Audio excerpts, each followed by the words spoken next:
Hello दोस्तों, तो कैसे हैं आप सब। उम्मीद है कि आप लोग बेहतर होंगे। आज का क्लास जो है फिलहाल जो जलवायु परिवर्तन के बारे में चलेगा, जो ईवीएस का बहुत ही इंपॉर्टेंट टॉपिक है और हर एक एग्जाम के लिए बहुत ही मायने रखता है ये टॉपिक जलवायु परिवर्तन, क्योंकि ज्योग्राफी का एक मिला जुला हुआ चैप्टर है। और आज हम लोग जानेंगे जलवायु परिवर्तन कैसे होता है, क्या होता है, ये सब का प्रयोग सबसे पहले किसने किया और इसके अंदर कौन कौन सा गैस आते हैं, इन सारी चीज़ों के बारे में हम जानने की कोशिश करेंगे। आप लोग वीडियो के लास्ट तक बने रहे। और ख़ास तौर पर ये उन लोगों के लिए वीडियो है, उन स्टूडेंट के लिए, उन छात्रों के लिए है जो कि अभी जो है कंपटीशन लेवल का तैयारी करते हैं, या एसएससी हो या पीसीएस हो या स्टेट पीसीएस हो या यूपी पीसीएस हो, जो भी एग्ज़ाम हो, उन सारी एग्ज़ामों के लिए ये जो है ईवीएस का। क्योंकि बहुत सारे लोग क्या करते हैं, ईवीएस को नेगलेक्ट मारते हैं, लेकिन ये टॉपिक जो है बहुत ही मायने साबित रखता है एग्ज़ाम के पॉइंट ऑफ व्यू से। तो चलते हैं और ईवीएस के बारे में फिलहाल जो है हम पढ़ेंगे। आज का टॉपिक है हमारा जलवायु परिवर्तन के बारे में। इसके बारे में जलवायु परिवर्तन, क्लाइमेट चेंज, जिसको बोलते हैं हम ग्रीन हाउस गैस। जलवायु परिवर्तन को ही कहा जाता है ग्रीन हाउस गैस। और जो है इस ग्रीन हाउस गैस होता क्या, सबसे पहले हमने जानने की कोशिश करेंगे। ये होता है सूर्य। क्या है? सूर्य देवता है ये। और ये सूर्य देवता जो है, सन का मतलब क्या है, सन जो होता है 6000 डिग्री सेल्सियस टेम्परेचर होता है। कितना डिग्री सेल्सियस? 6000 डिग्री सेल्सियस इसका टेम्परेचर होता है। सबसे पहले हम जानने की कोशिश करेंगे कि सूर्य जो है, पृथ्वी और सूर्य के बीच अधिकतम दूरी जो है 3,84,400 किलोमीटर। कितना किलोमीटर? 3,84,400 किलोमीटर है। उसके बाद और ये सूर्य की रोशनी पृथ्वी तक पहुंचने में 8 मिनट 20 सेकंड लगता है। कितना मिनट? 8 मिनट 20 सेकंड टोटल लगता है। अगर आपको पूछा जाए सर सेकंड में कितना होगा, तो लगभग कितना सेकंड होगा, क्योंकि आप गुना कर सकते हैं, लगभग 500 सेकंड के करीब आता है। ठीक है। जब ये सूर्य जो है, आप जानते होंगे कि हम पृथ्वी से लगभग 3,84,400 किलोमीटर है, फिर भी बहुत गर्व महसूस होता है हमको। तो आप यहाँ देखे होंगे 6000 डिग्री सेल्सियस टेम्परेचर। कितना हो जाए? 6000 डिग्री सेल्सियस। इसको ही कहा जाता है सूर्य क्या है? पीला तारा है। क्या है? पीला तारा है।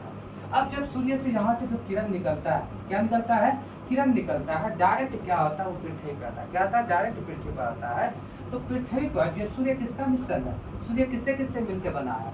सूर्य बना है किससे? हीलियम और हीलियम से बना। क्या एक होता है हीलियम? क्या होता है? ये हीलियम गैस जो है, हीलियम और हाइड्रोजन क्या होता है? हीलियम और हाइड्रोजन से ये मिलकर बना है।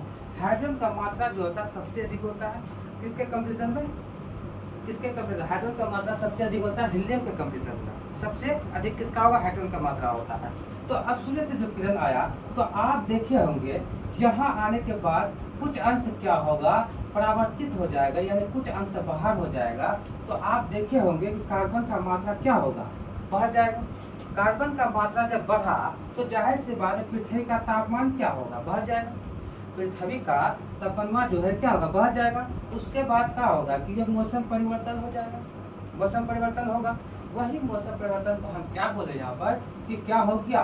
क्लाइमेट चेंज हो गया, जलवायु परिवर्तन हो गया। अब सीधे यहाँ पर आइए, जहाँ पे आपको दिखाई दे रहा है, हम लिखे हैं का, यहाँ लिखे ग्रीन हाउस गैस, उसके बाद लिखे हैं जलवायु परिवर्तन। ये दोनों चीज क्या है? सेम। दोनों क्या है?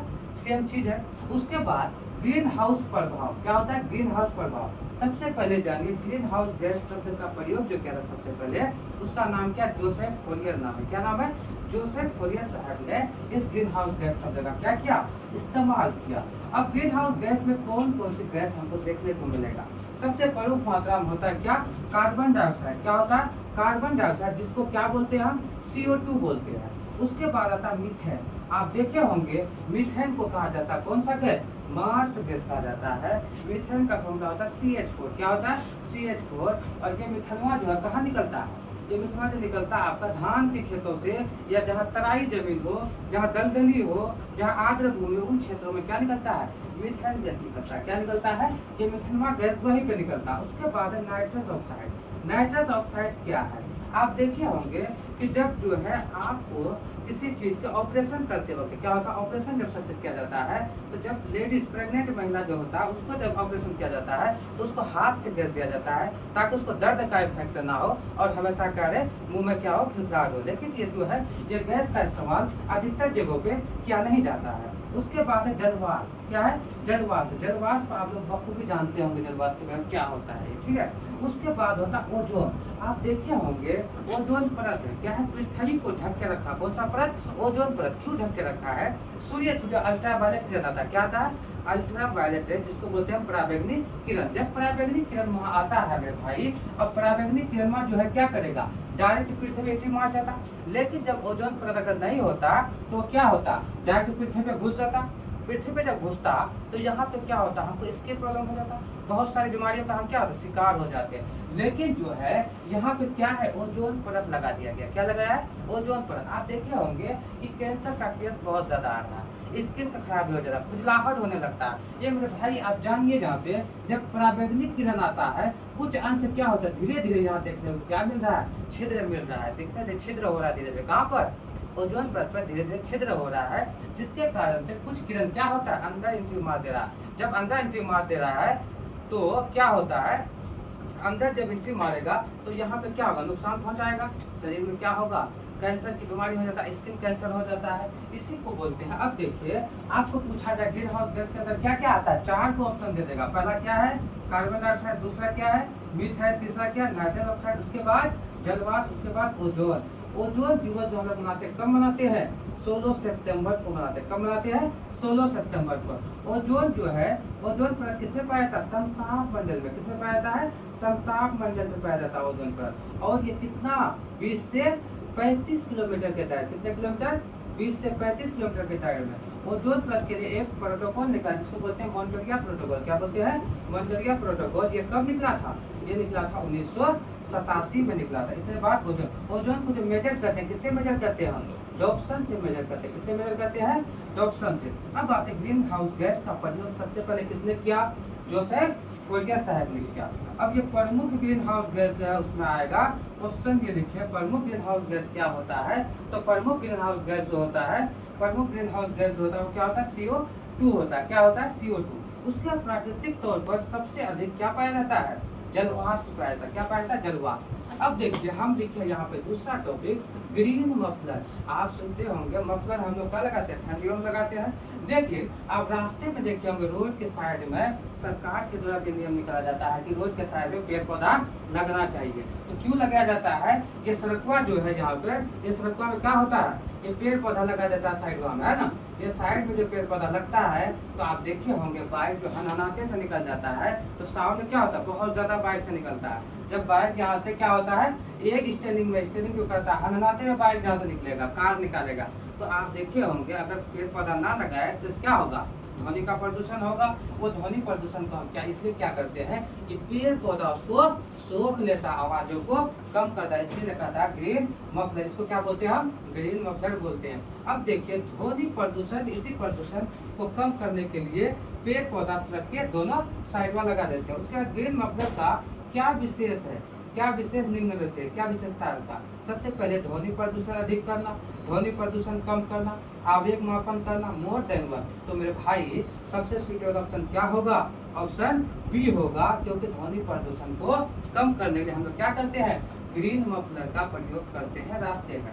उसके बाद अब आ जाए यहाँ पे अम्ल वर्षा। अम्ल वर्षा के बारे में सब जानते होंगे। इसका मान pH मान जो है 5.6 से क्या हो जाए, कम हो जाए। जब तो 5.6 से जब कम हो जाए तो क्या होता है, अम्ल वर्षा कहलाता है। क्या कहलाता है, अम्ल वर्षा कहलाता है। जब ये अम्ल वर्षा, अम्ल का मतलब क्या होता है, pH मान 7 से कम, क्षार मतलब 7 से अधिक होता है। तो इस स्केल को बताया था हमारे कौन, सोरेनसन साहब ने बताया था। अम्ल का pH मान क्या होता है, 7 से कम होता है। क्षार का pH मान क्या होता है, 7 से अधिक होता है। अगर उदासीन का पूछे तो 7वां से क्या होता है, 7 ही रहता है। क्या 7 ही रहता है ना।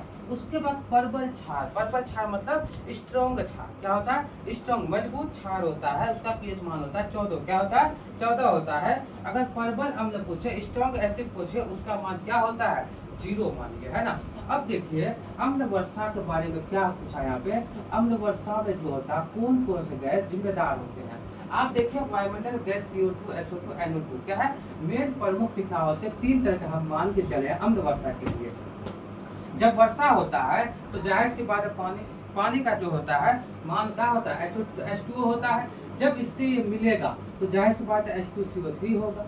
उसके बाद क्या होगा, H2SO4 होगा। उसके बाद क्या होगा, HNO3 CO3 होगा। ये तीनों जो है कई सारे एग्जाम पे आपको देखने को मिलेगा। खास तौर पे हम देख लेते हैं SSC रेलवे का एग्जाम में जो है इसमें ये बहुत देखने को मिलता है क्वेश्चन। उसके बाद अम्ल वर्षा के अगर गैस की बात करें, दोनों रिएक्शन करने के बाद H2SO4 बनता है, उसके बाद SNO3 बनता है, उसके बाद H2CO3 बनता है। अब देखिए यहाँ क्वेश्चन आता है सर प्रबल अम्ल और दुर्बल क्षार। प्रबल अम्ल मतलब उसका पीएच मान क्या होगा, मतलब स्ट्रॉन्ग अम्ल का पीएच मान जो होगा 0 होगा। उसके बाद दुर्बल क्षार यानी कमजोर क्षार यानी सबसे वीकेस्ट क्षार क्या होगा, उसका मान 0 ही होगा। सबसे अधिक क्षार किसका होता है, 14 का, लेकिन इसका क्या होगा 0। तो क्या हो गया, 7 से तो बहुत कम है, तो उसको क्या बोलेंगे, अम्लता बोलेंगे ना हम। ये गुण क्या हो गया, अम्लता का हो गया। लेकिन अगर प्रबल क्षार पूछे, सबसे स्ट्रॉन्ग क्षार पूछे, तो वो क्या होता है, स्ट्रॉन्ग क्षार होता है, ये क्षार होता है कितना, 14 होता है। उसके बाद दुर्बल अम्ल यानी कमजोर अम्ल का मान जिसका क्षार अधिक होगा वो क्या होगा, दुर्बल अम्ल का इसको। इसके बाद ये दोनों मिलकर कितना हो गया, 28 हो गया। तो जाहिर सी बात है ये क्या हो गया, 7 से बहुत अधिक, कितना गुना अधिक है, 4 गुना अधिक है। तो जाहिर सी बात है इसका क्या होगा, क्षार का होगा। ये समझ में आया पूरा जलवायु। अब समझ आएंगे हम जलवायु परिवर्तन के बारे में, क्लियर समझ में आ गया ना क्या है इसमें। तो हम जो है आज फिलहाल ये टॉपिक यही रखते हैं, क्योंकि जो है ये जो है ना ये टॉपिक को जो है समझने के लिए थोड़ा वक्त लगेगा। क्योंकि जो है जब तक आपको केमिस्ट्री के बारे में पता नहीं होगा तब तक आप कैसे बता पाइएगा सर ये मिला तो क्या बन गया, H2CO3 बन गया, उसके बाद H2SO4 बन गया, H2HNO3 बन गया। तो आज जो है फिलहाल ये टॉपिक यहीं तक रखते हैं और अगले क्लास में हम जानने की कोशिश करेंगे। आप लोग वीडियो में लास्ट तक बने रहें और वीडियो को ज़्यादा से शेयर करें। तो इसको ख़त्म करने से पहले एक आप लोग के लिए मोटिवेटिव शायरी सुना दें। तो इस शायरी को पेश करते हैं इससे पहले आप लोग ध्यान से शायर को सुने और जो है आपके सही शायर है माशाल्लाह, आप लोग सपोर्ट जरूर करें, ठीक है।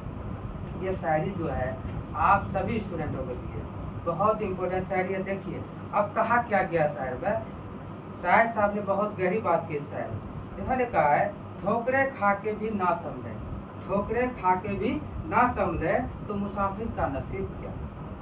क्या कहा यहाँ पे, ठोकरे खा के भी ना समझे तो मुसाफिर का नसीब, वरना पत्थरों ने तो अपना फर्ज निभा ही दिया। है ना, ठोकर खा के सुधरे ही ना तो पत्थर क्या क्या अपना फर्ज तो निभा ही दिया, यही उन्होंने कहा था। तो धन्यवाद और क्लास को ज़्यादा शेयर करें, अपने दोस्तों को जरूर बताएं इस चैनल के बारे में, A1 क्लासेस के बारे में। और फिलहाल आज क्लास यहीं तक इंटर करते हैं, फिर अगले दिन जो है अगले टॉपिक पर चर्चा होगा।